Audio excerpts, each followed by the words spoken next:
नमस्कार, नाइस समाचारमा स्वागत छ। म प्रकाश। सुरु गरौँ मुख्य समाचार शीर्षकहरूबाट।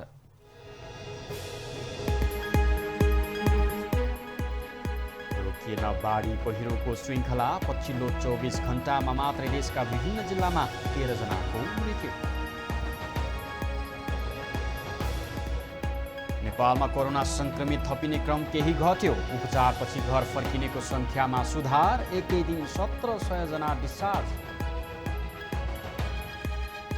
यातायात व्यवसायीका संगठनको आपत्तिकै बीच काठमाडौँ उपत्यकामा सार्वजनिक यातायात चल्न थाले।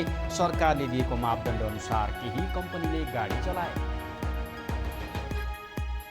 अमेरिकामा कोरोना प्रकोपका बीच विद्यालय सञ्चालन गर्ने निर्णय गरेको भन्दै ट्रम्पको आलोचना। सभामुख पेलोसीकै कडा आपत्ति। र कास्की जिल्ला फुटबल सङ्घमा भएको अनियमितताको मुख्य जिम्मेवार एन्फा नै रहेको खुलासा। छानबिन समितिले पत्रकार सम्मेलन गर्यो।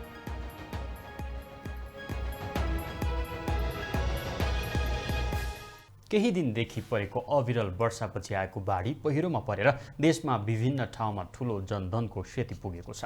वर्षाले तराईका अधिकांश जिल्लामा डुबानमा परेका छन् भने पहाडी जिल्लामा पहिरो गएर सयौं घर विस्थापित भएका छन्। यस्तै विभिन्न जिल्लामा गरी 13 जनाको मृत्यु भएको छ। अझै थुप्रै हराइरहेका छन्। पहिरोमा पुरिएर तनहुँमा मृत्यु हुनेको संख्या 11 पुगेको छ।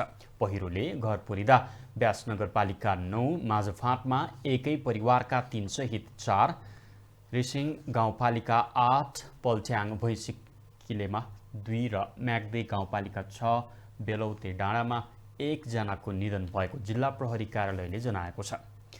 रिसिङका 5 जना र व्यास नगरपालिकाका 3 जना एउटै परिवारका हुन्। म्याग्दी गाउँपालिका 6 का 15 वर्षीय बालिका लक्ष्मी विकको पनि पहिरोमा परि ज्यान गएको छ।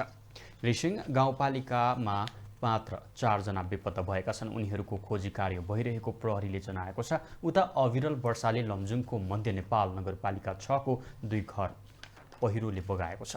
पहिरोले आज बिहान देवी कुँवर र बमबहादुर कुँवरको घर बगाएको स्थानीय रामचन्द्र पौडेलले बताउनुभयो। त्यसै वडाका रानीपानीका 13 घर र लामासोतीका 14 घर गरी 27 घर विस्थापित भएको प्रहरीले जनाएको छ। उनीहरूलाई सोही वडाको ईशानेश्वर माध्यमिक विद्यालयमा राखिएको छ। उता मेलिया नदीमा बगेर आइतबार बेपत्ता भएका 1 बालक भारतको झलाघाटमा मृत अवस्थामा फेला परेका छन्। बैतडीको दिलासैनी गाउँपालिका 6 चौसेराका 9 वर्षीय रूपेशनाथ मृत अवस्थामा फेला परेको प्रहरी नायब परीक्षक नारायण प्रसाद अधिकारीले जानकारी दिनुभयो।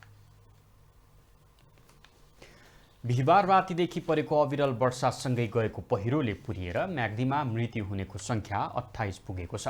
मृत्यु हुनेमा धौलागिरी गाउँपालिका 6 मराङमा 19 जना, मालिका गाउँपालिका 7 बिममा 8 जना र रघुगङ्गा गाउँपालिका 6 ठाडाखानीका 1 जना रहेका छन्।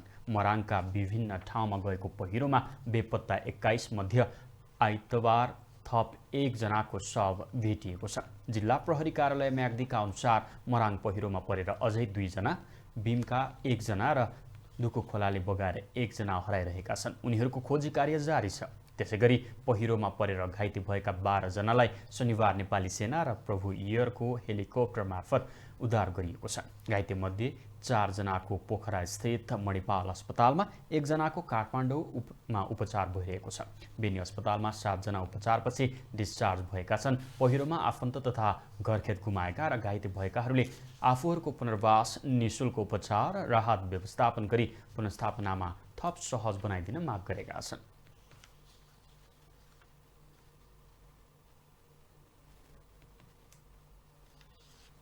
छवटा फ्यामिलीसँग, छवटामा चाहिँ मेरो श्रीमतीहरू 2टा छोरी यहाँको उहाँहरू चाहिँ डेड भयो। अनि म र ठुलो छोरी र छोरा 3वटा बच्यौँ। सानो चौतारा भन्छ त्यहाँ माथि दिवाङ गाउँ तलबाट आएर चाहिँ अचानक त्यस्तो भयो। अब नजिकैकै घटना भयो।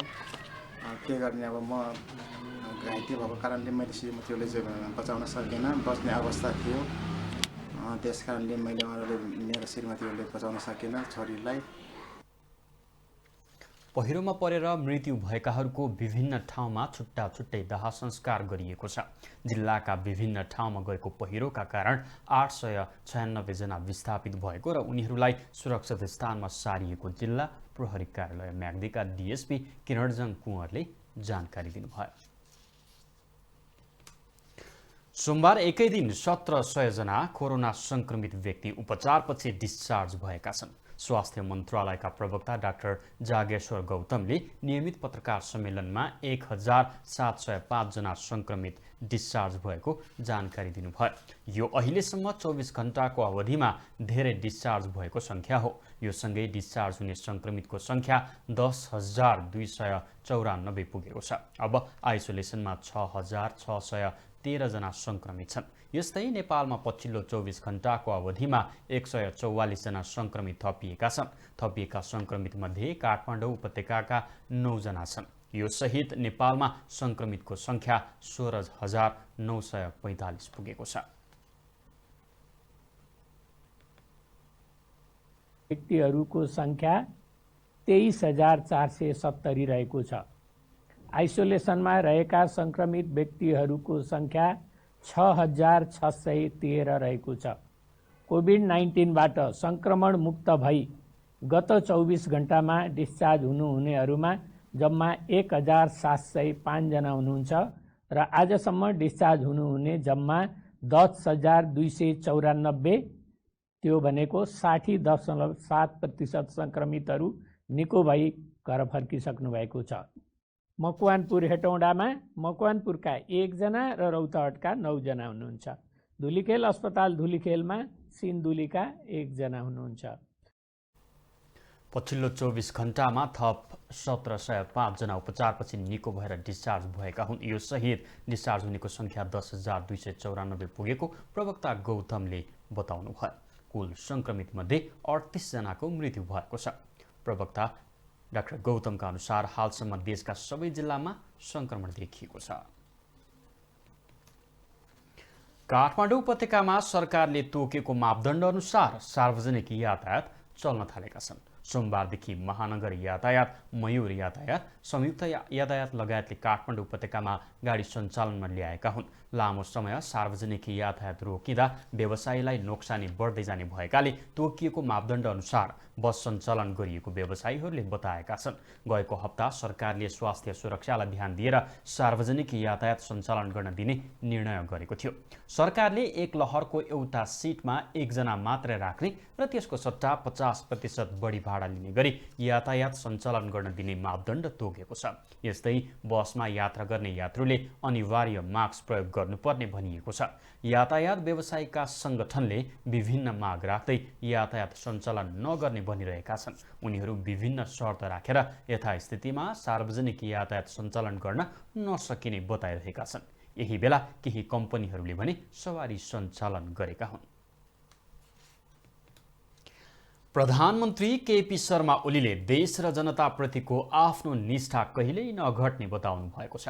207औं भानु जयन्तीका अवसरमा मदन भण्डारी कला साहित्य प्रतिष्ठानले गरेको कार्यक्रममा प्रधानमन्त्री ओलीले देशप्रतिको जनताप्रतिको स्नेह र भलाइप्रतिको निष्ठा र मानव जातिको निष्ठामा कहिल्यै पनि कमी नहुने बताउनु भएको हो। उहाँले बुद्धि, क्षमता, ज्ञानको सीमा हुने तर निष्ठा सीमारहित हुने धारणा राख्नुभयो। उहाँले देशलाई अघि बढाउने सहयात्री आफू भएको र यसका लागि आफू प्रतिबद्ध रहेको उल्लेख गर्नुभयो। प्रधानमन्त्री ओली नेपाली समाजको रक्षा तथा कुल साहित्य र संस्कृतिको जगेर्ना गर्न पनि प्रतिबद्ध भएर लागू पर्ने बताउनुहुन्छ। उहाँले नेपाली साहित्यमा भानुभक्त आचार्यको योगदानलाई पनि सम्झना गर्नुभएको छ। हरेक कुराको सीमा हुन्छ, आयुको सीमा हुन्छ, क्षमताको सीमा हुन्छ, बुद्धिको सीमा हुन्छ, ज्ञानको सीमा हुन्छ, सबै कुराको सीमा हुन्छ। तर निष्ठा सीमा रहित सम्पूर्ण विश्वव्यापी ब्रह्माण्डव्यापी जेमा नाप्नुहुन्छ त्यति नै हुन सक्छ र कुनै टाइम डिस्टेन्सले मागलाई कमजोर पार्न सक्दैन, निष्ठालाई कमजोर पार्न सक्दैन। मेरो देशप्रतिको निष्ठा, मेरो जनताप्रतिको स्नेह र भलाइको भावनाको निष्ठा। कार्यक्रममा प्रधानमन्त्री ओलीले हिमोत्खण्ड कला साहित्य सम्मेलन 2075 स्मारिका विमोचन गर्नुभयो। सिन्धुपाल्चोकका 12 विषय नगरपालिकाका 73 बाढी पहिरो पीडित घर परिवारलाई काङ्ग्रेसले राहत वितरण गरेको छ। बाढीबाट सर्वस्व गुमाएका 73 परिवारलाई खाद्यान्न वितरण गरिएको हो।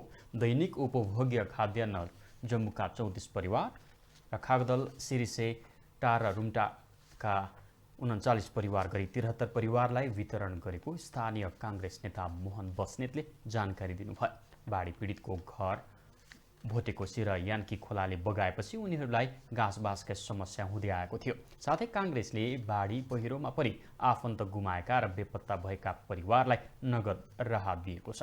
नेपाली काङ्ग्रेसका केन्द्रीय सदस्य तथा पूर्व मन्त्री मोहन बहादुर बस्नेत र क्षेत्रीय सभापति बालकृष्ण बस्नेतले 12 विषय 5 जम्बूका मृतक र बेपत्ता 7 परिवारलाई प्रति घर परिवार 7,000 का दरले नगद वितरण गर्नुभएको थियो भने बाढीबाट पीडित 27 परिवारलाई 2,000 नगद सहित खाद्यान्न राहत वितरण गरिएको थियो। भोटेकोसीको बुलकोटे खोलामा आएको बाढी र 12 विषयको जम्बूमा यान्की खोलामा आएको बाढीमा परि 20 जना अझै बेपत्ता छन् भने 3 जनाको शव भेटिएको छ। प्रतिनिधि सभाको राज्य व्यवस्था तथा सुशासन समितिले नेपाल भारत सीमामा भारतले एकतर्फी रूपमा बनाएका बाँध र तटबन्ध तत्काल हटाउन पहल गर्न सरकारलाई निर्देशन दिएको छ। सोमबार बसेको समिति बैठकले भारतले एकतर्फी रूपमा बाँध, सडक, तटबन्ध निर्माण गर्दा तराईका जिल्ला डुबानको खतरामा परेको भन्दै तत्काल उक्त संरचना हटाउन निर्देशन दिएको हो। अन्तर्राष्ट्रिय कानून र मूल्य मान्यता विपरीत सीमा क्षेत्रको रहेको बस्ती, सडक, बाँध र तटबन्धनलाई हटाउन निर्देशन दिएको सभापति शशि श्रेष्ठले बताउनुभयो। समितिले एकीकृत बस्ती निर्माण सम्बन्धी गुरु योजना बनाउन त्यसका लागि कानून बनाउन निर्देशन दिएको छ।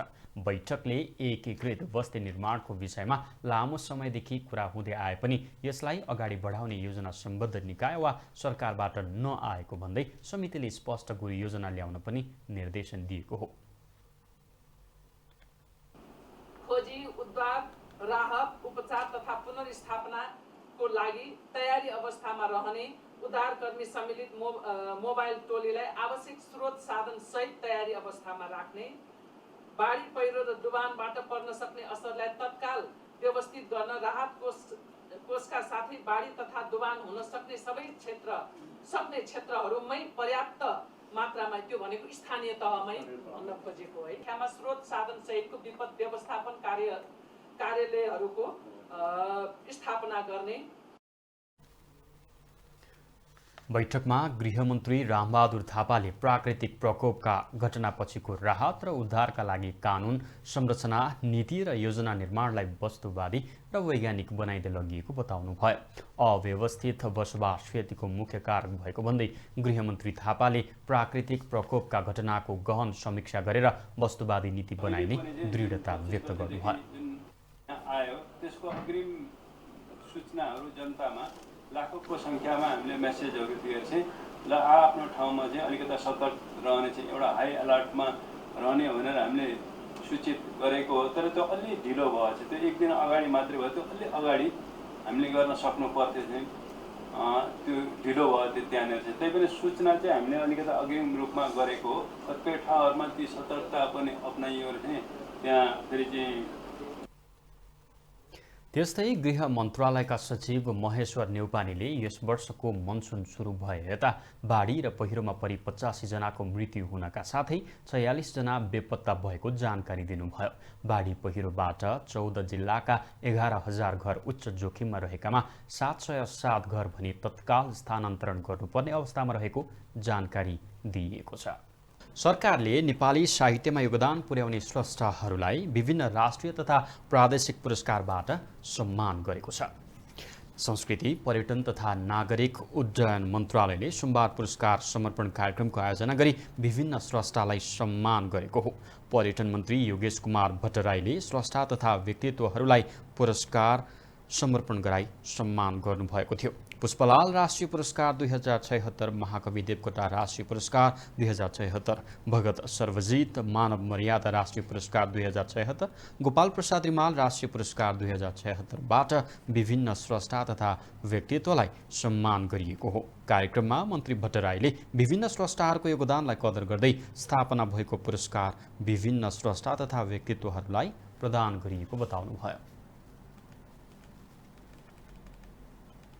साहित्य र संस्कृतिको क्षेत्रबाट पर्यटन प्रवर्धनलाई पनि अगाडि बढाउन आज प्रज्ञा प्रतिष्ठानका कुलपतिज्यूले जसै हामीले बुद्ध सर्किट भनेका छौँ, रामायण सर्किट भनेका छौँ, शिव सर्किट भनेका छौँ, त्यस्तै एउटा भानु सर्किटको अवधारणा अगाडि ल्याउनको निम्ति भन्नुभएको छ।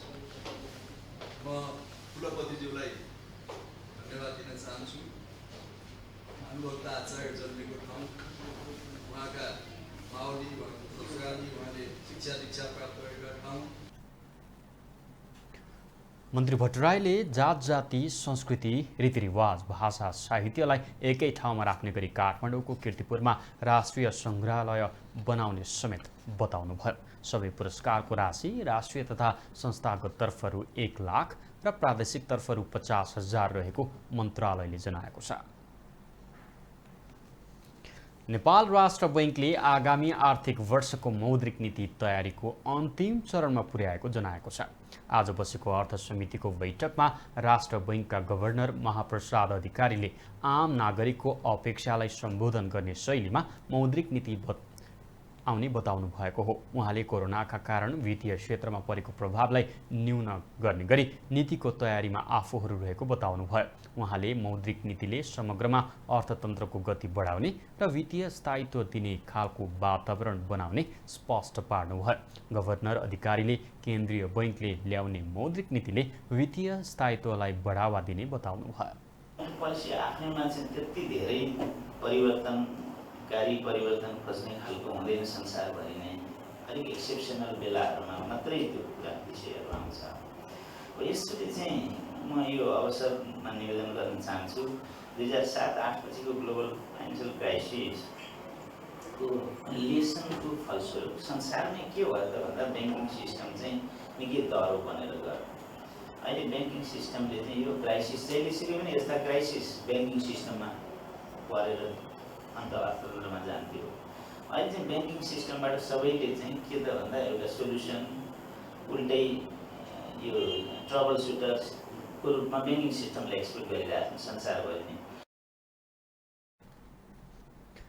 राष्ट्र बैंकले सरकारको 15औं योजना वित्तीय क्षेत्र विकास रणनीति, आर्थिक वर्ष 2077-78 को नीति तथा कार्यक्रम र बजेट बैंकको तेस्रो रणनीतिक योजनासँग सामञ्जस्यता कायम गरिने जनाएको छ। बैठकमा सांसदहरूले आगामी आर्थिक वर्षको मौद्रिक नीति समस्यामा परेका क्षेत्रलाई सम्बोधन गर्ने गरी आउनुपर्ने बताउनुभयो। पूर्व प्रधानमन्त्री डाक्टर बाबुराम भट्टराईले आगामी आर्थिक वर्षको मौद्रिक नीति मार्फत समस्यामा परेका क्षेत्रलाई सम्बोधन गर्ने गरी ठूलो साहस जरुरी रहेको बताउनुभयो।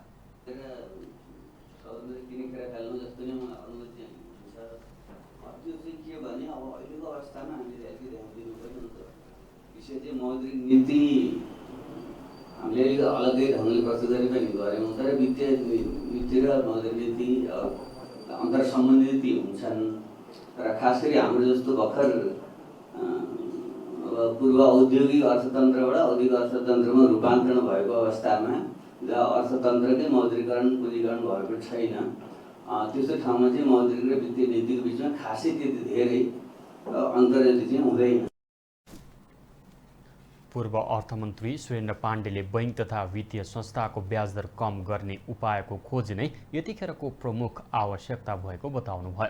उहाँले विद्यमान ब्याज दरका कारण औद्योगिक व्यवसाय समेत चल्न नसक्ने अवस्थामा रहेको भन्दै कोरोनाका कारण समस्यामा परेका र सङ्कटमा फँसेका क्षेत्रले पैसा पाउन सक्छन् कि सक्दैनन् भन्ने विषय नै अहिलेको प्रमुख चासो रहेको स्पष्ट पार्नुभयो। प्रतिनिधि सभा अन्तर्गतको विकास तथा प्रविधि समितिले पुनर्निर्माण भइरहेका धरहरा काष्ठमण्डप र रानी पोखरीको अवलोकन गरेको छ। समिति सभापति कल्याणी कुमारी खड्काले नेतृत्वको संसदीय प्रतिनिधि मण्डलले सोमबार उक्त क्षेत्रमा भइरहेको पुनर्निर्माण कार्यको जानकारी लिएको हो।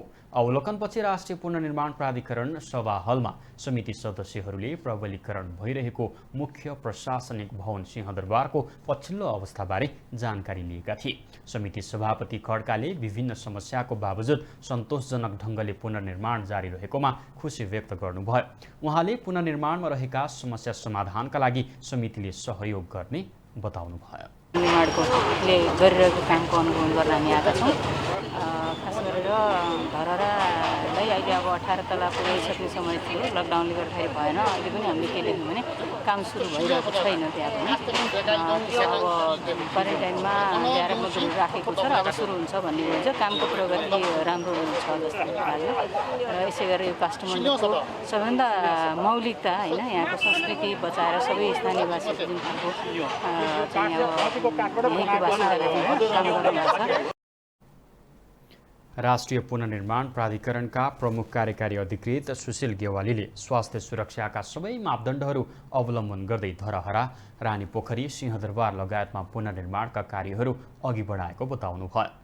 सांसदज्यूहरूले, मान्यज्यूहरूले यसलाई हेरेर वास्तवमा महत्त्वपूर्ण ढङ्गले जनताको चाहिँ अप्रत्यो कायम गर्ने गरिकन काम अगाडि बढिरहेको कुरामा सन्तोष व्यक्त गरिराख्नु भएको छ र चाहिँ हामीले पनि यसलाई द्रुत गतिमा काम अगाडि बढाउने कुराका लागि चाहिँ हामीले त्यही ढङ्गले चाहिँ यसका योजना कार्ययोजना बनाएर अगाडि बढाएका छौँ।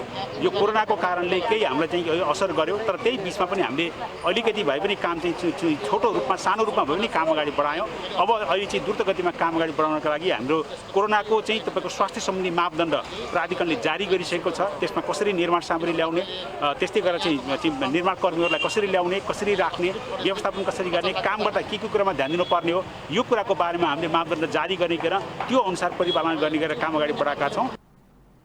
उहाँले संसदका समितिबाट प्राप्त सुझाव तथा निर्देशनहरूले पुनर्निर्माणका कार्यहरू गर्न थप सहयोग पुगेको धारणा व्यक्त गर्नुभयो। लकडाउनका कारण अर्थतन्त्र शिथिल भएका बेला 1.5 दर्जन कम्पनीले साधारण सेयर जारी गर्ने तयारी गरेका छन्। ती कम्पनीले करिब 5 अर्ब 25 करोड बराबरको साधारण सेयर जारी गर्न नेपाल धितोपत्र बोर्डमा आवेदन दिएका हुन्। बीमाका 3 company general insurance, Sanima general insurance र रिलायन्स लाइफ इन्स्योरेन्सले सर्वसाधारणलाई सेयर बिक्री गर्ने तयारी गरेका छन्।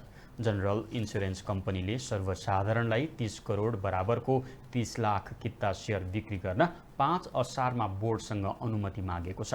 त्यस्तै सानिमा जनरल इन्स्योरेन्सले पनि सर्वसाधारणलाई 30 करोडको 30 लाख किता साधारण सेयर बिक्री गर्न 14 असारमा बोर्डमा आवेदन दिएको छ। यस्तै रिलायन्स लाइफ इन्स्योरेन्सले पनि 63 करोड मूल्यका 63 लाख किता साधारण सेयर बिक्री गर्ने भएको छ। बोर्डले कम्पनीलाई साधारण सेयर जारी गर्ने विषयमा आफ्नो प्रतिक्रिया पठाएको छ। जलविद्युतका 10 कम्पनीले पनि सर्वसाधारणलाई 100 मूल्यका साधारण सेयर जारी गर्दैछन्। चन्द्रागिरी हिल्स लिमिटेडले समेत 18 करोड 40 लाख मूल्यका 18 लाख 40 हजार किता साधारण सेयर स्थानीयवासी र सर्वसाधारणका लागि जारी गर्दैछ। त्यसैगरी इमर्जिङ नेपालले पनि 5 करोड मूल्यका 5 लाख किता साधारण सेयर जारी गर्ने तयारी गरेको छ। प्रभु क्यापिटल र समृद्धि क्यापिटल गाभिएर सोमबारबाट एकीकृत कारोबार सुरु गरेका छन्। मर्चेन्ट बैंकरको रूपमा कार्यरत दुई संस्था गाभिएपछि नाम प्रभु क्यापिटल नै राखिएको छ। मर्जरपछि कम्पनीको अधिकृत पुँजी 1 अर्ब र चुक्ता पुँजी 81.71 करोड भएको छ। एकीकृत कारोबारको उद्घाटन गर्दै नेपाल धितोपत्र बोर्डका अध्यक्ष भीष्मराज ढुङ्गानाले प्रभु क्यापिटलले गुणस्तरीय सेवा प्रदान गरी पुँजी बजारमा महत्त्वपूर्ण योगदान दिने बताउनुभयो। आफ्नो क्षमता र योग्यता देखाउन सक्ने संस्था मात्र बजारमा रहन सक्ने वास्तविकता औल्याउँदै प्रभु क्यापिटलले पनि पुँजी बजारमा आफ्नो दरिलो स्थान बनाउने ढुङ्गानाले बताउनुभयो।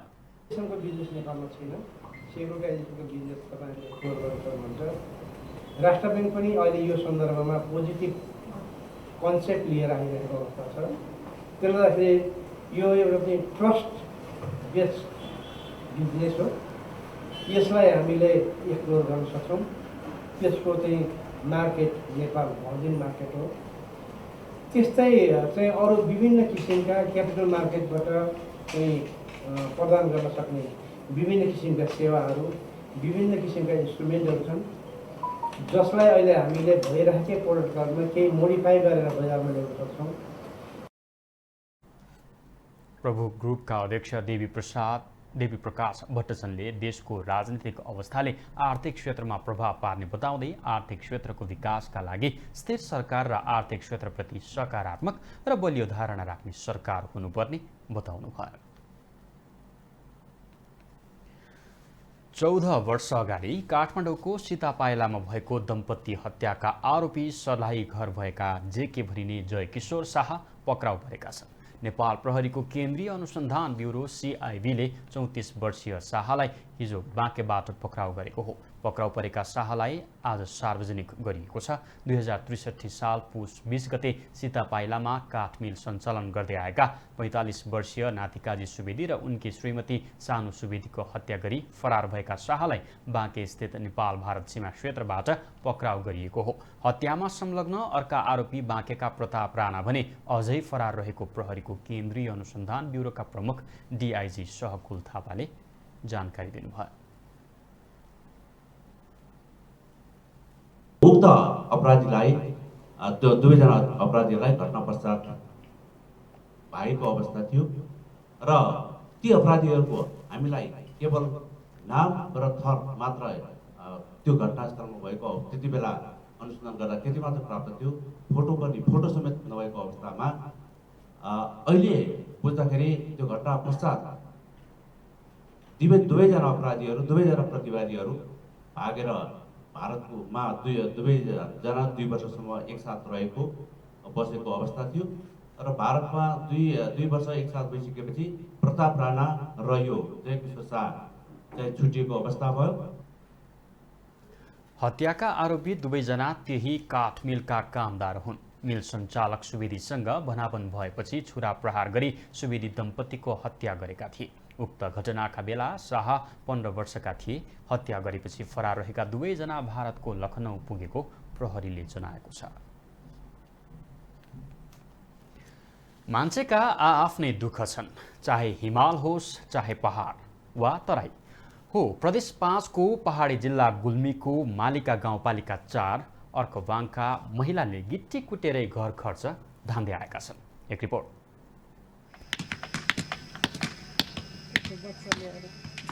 यो दृश्य हो गुल्मी मालिका गाउँपालिकाको कार्यालय अर्खाबाङको मालिका गाउँपालिकाका महिला गिट्टी कुटेरै घर खर्च धान्दै आएका छन्।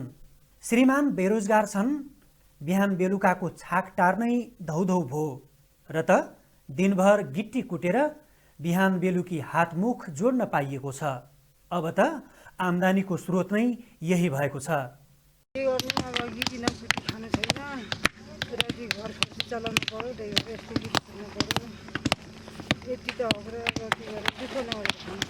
गाउँपालिकाले 1 बोरा गिट्टीको 100 रुपैयाँ दिन्छ। गिट्टी कुट्ने एउटा समूहमा 10 जना भन्दा बढी महिला छन्। बिहानदेखि साँझसम्म निरन्तर ढुङ्गा फोड्नु उनीहरूको दैनिकी बनेको छ। गिट्टीसँगै कुटिँदैछ जीवन। यसरी नै बित्दैछन् चल्दो फुर्दो उमेरका महत्त्वपूर्ण दिनहरू। तयार पार्दै गरिएको गिट्टी गाउँपालिकामा बन्न लागेको शौचालयका लागि हो। विगत 6 महिनादेखि उनीहरू यही ठाउँमा खटिएका छन्। हाम्रो गाउँपालिकाले गिट्टी कुट्ने काम दिएको छ। अब हामी खुसी छौँ। गिट्टी कुटेर घर लगाएर छोरछोरलाई काट्छ। महिलालाई आत्मनिर्भर बनाउन र श्रीमानको मात्रै भर पर्नुपर्ने जुग जमाना फेर्न भन्दै गाउँपालिकाले महिलालाई नै काम दिइरहेको छ।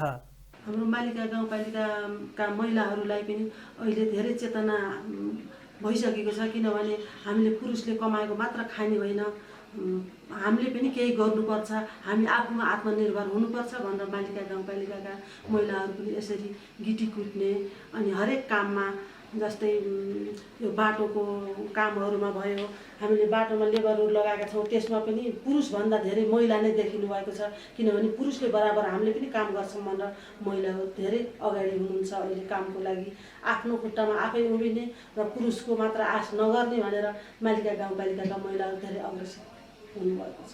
महिला आफैले केही गर्न सकुन् भनेर प्रधानमन्त्री रोजगार कार्यक्रममा समेत यसरी नै सहभागी गराइयो। गाउँपालिकाले हरेक काममा महिलालाई नै प्रोत्साहन गरिरहेको छ भने अर्खाबाङका महिलाले पनि आर्थिक उपार्जनका लागि यसरी हिम्मत जुटाएका छन्। नाइस टेलिभिजनका लागि गुल्मीबाट मनोज कार्कीको रिपोर्ट। अब अन्तर्राष्ट्रिय समाचार।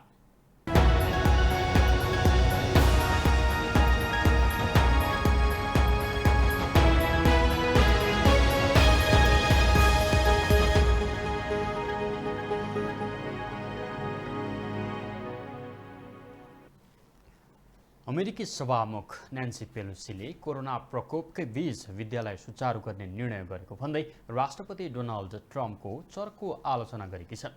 सभामुख पेलोसीले विद्यालय खोल्ने निर्णयले विद्यार्थीहरूको स्वास्थ्यमा खेलवाड गरेको आरोप लगाएकी हुन्।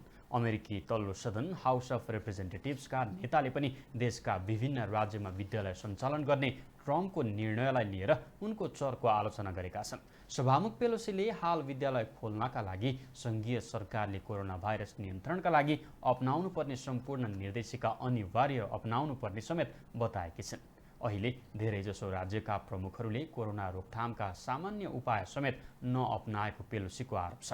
सभामुख पेलोसीले एक टेलिभिजन कार्यक्रममा विद्यालयबाट नै कोरोना फैलिने सबैभन्दा ठूलो जोखिम रहेको बताएकी छिन्। गत हप्ता मात्रै ट्रम्पले सङ्घीय सरकारको स्वास्थ्य सुरक्षा परिषद CDCको निर्देशिका अव्यावहारिक भएको भन्दै आलोचना गरेका थिए। आइतबार मात्रै ट्रम्पका शिक्षा सचिव डेभोसले CDCको निर्देशिका पालना गर्नुपर्ने भनेका छन्। डेभोसले भने बालबालिकाहरूबाट भाइरस फैलिने सम्भावना कम रहेकाले विद्यालय खोल्नुपर्नेमा जोड दिएका छन्। अब खेल समाचार।